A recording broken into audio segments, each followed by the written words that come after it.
So hey guys, some of you were asking me about the stationery supplies, so I thought why not make a video about how I take notes and my stationery supplies as a BDS student.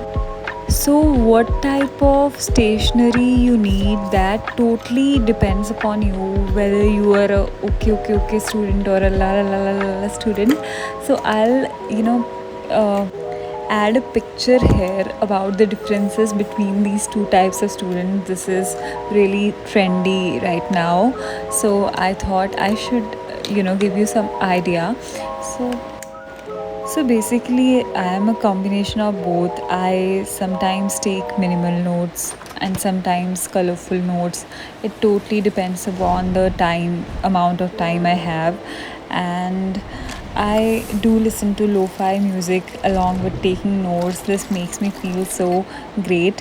And as you've seen in this video, I use a few ball pens like blue ball pen, black ball pen, a pencil, a scale, few colors and few highlighters. And whether or not I have the light of my room on, I usually turn on my lamp while studying because this makes me even more focused. I usually make my pharmacology notes on the A4 sheets, and because there are too many drugs and too many classifications and too many actions, so I feel like A4 sheets give me complete space for writing them all. I can write in whatever way I want. So I guess this is it. This is how I take my notes, and these are all my stationery supplies. A few pens, few colors, few highlighters and all. So you tell me in the comments, what type of student are you?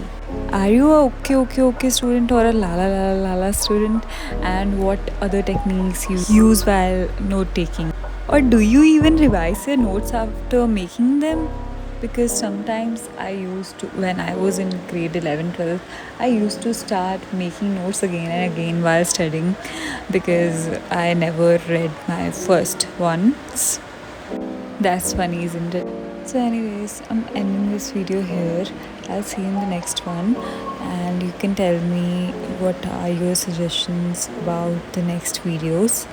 I'll try to make them as soon as possible. And make sure you like the video and subscribe and click on that bell icon. See you in the next one. Bye bye.